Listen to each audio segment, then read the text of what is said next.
столице прошла ежегодная августовская конференция педагогов города Бишкек. Заседание проводится в целях выявления новых форм организации образовательного процесса и обеспечения качественного образования, а также подведения итогов учебного курса на 2023-2024 учебный год и разработки перспектив развития системы муниципального образования. В этом году у нас наша августовская конференция, кроме наших внутренних экспертов и наших сотрудников, принимают участие также эксперты из города Санкт-Петербург и города Красноярск. В рамках августовской конференции у нас проходят трехдневные тренинги для наших педагогов. Педагоги не только общеобразовательных организаций, а также дошкольных образовательных организаций.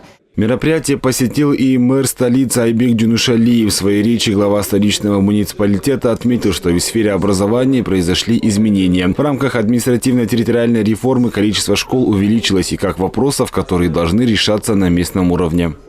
Вы теперь не 103 школы, не 103 директоров. Вас теперь больше.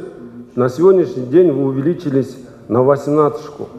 Сегодня это 121 школ. Это 121 проблемных вопросов, которые местная власть должна решать. И мы сегодня проводим очень большую работу в этом направлении. Кроме того, на конференции были представлены ряд докладов о современных требованиях к образовательным результатам, необходимости повышения квалификации кадров и улучшения качества образования, применении электронных школьных систем, а также STEAM-технологиях в образовании.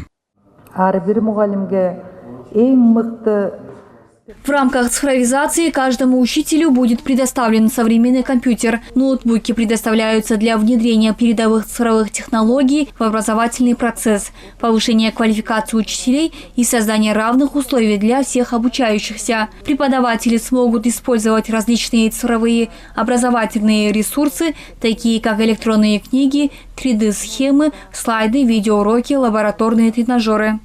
В ходе работы конференции в разделе «Открытый микрофон» обсужден ряд важных вопросов. По итогам встречи участниками принята резолюция конференции. Отметим, что в рамках административно-территориальной реформы в структуру столичного образования входят 121 школа и 111 детских садов. Из них 12 специализированных, 6 внешкольных организаций. В 2024-2025 учебном году более 230 тысяч детей придут 1 сентября в школу и сядут за школьные парты.